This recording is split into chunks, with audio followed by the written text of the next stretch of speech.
We all know the riches are in the niches. So in this video, we're gonna talk about how to choose the best niche for you. Okay, so when choosing a niche, you wanna be extremely intentional. There are two very important factors that I would get extremely clear on before choosing your niche. Number one is, what kind of person are you? What are your skill sets? What are your interests? What kind of people do you like talking to? And what can you talk about that excites you for a long time? This is very important because you don't want to just choose a niche because you know there's money in it. You have to realize if you're building a business, especially something that you can see yourself in for the long haul, you need to look at yourself and the person you've always been naturally, and then think about yourself in the next 10, 20, 30 years. What wouldn't you mind being surrounded by? And people asking you questions about it all the time. Number two, you need to choose the type of people you're going to serve and the mental level they operate at. Are you going to serve the average consumer, which is 99% of people? They usually don't have a lot of money, so you typically sell them cheaper items. Or since they're not so intelligent, you have to offer them entertainment or small-minded ideas you know they would be interested in. Or are you going to target rich people? I like to target rich people. Rich people are my favorite, and let me tell you why. Richer people are more intelligent. They do things much more intentionally, especially when it comes to the way that they shop. They are investing mindsets. And because of that, they have money and they're willing to pay a lot of money to solve higher level problems, especially if that higher level problem you can solve will bring them more money. That's a law of life. Like attracts like, so money attracts money. But if you're gonna choose to serve this audience, you have to offer them something logical. They're logical thinkers. You can't just offer them cheap entertainment and low quality goods and services. They don't find value in it.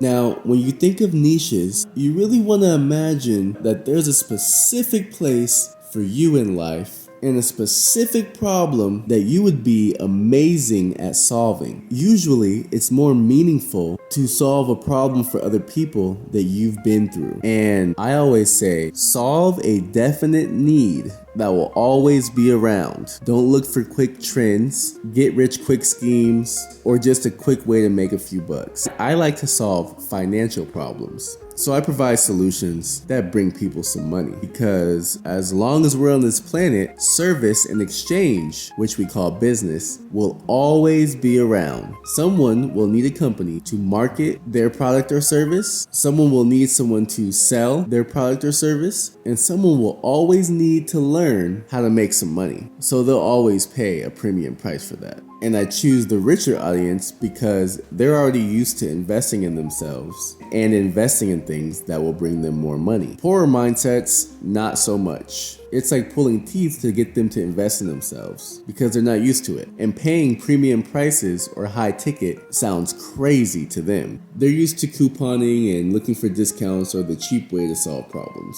It's a completely different mindset. Now, once you've answered those honestly with yourself, it's time to niche down. Now, some people may get niche and industry confused. So niches are like a subcategory in an industry. So it's like being in an industry but finding a super specific targeted audience that you want to serve. So specific and targeted that when you go out in public and people ask what you do, most people shouldn't be able to understand because only a very specific person would even need your service. And that's why the riches are in the niches. If you have a specific problem in life that only a specific type of person has, that means that there are few people in comparison to the entire population who can actually solve that problem. So the demand for you is high amongst that specific niche down field that you're in. And money is attracted to the need for what you do, your ability to do it, and the difficulty there will be in replacing you. Let me give you an example of niching down.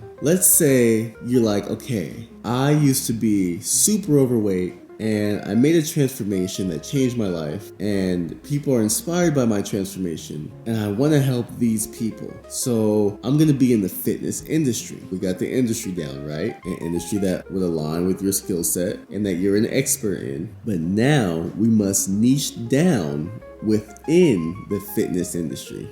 So who are you serving specifically? Are you targeting overweight moms? Because you know women care about their looks, they still want to feel appealing and attractive to their husbands. And why are they overweight? Is it postpartum mothers you're targeting? If the answer was yes, you would specifically be a fitness coach helping postpartum mothers get back in shape. Or are you a fitness coach whose niche is football athletes specifically? Maybe your background's in sports, and those are the type of people you like to be around and serve. Even in the financial field, even in fields that bring other people money. Let's just say marketing. But how specific and niche down can you get? What kind of marketing do you do? Do you help consultants generate leads? That's pretty specific and niche.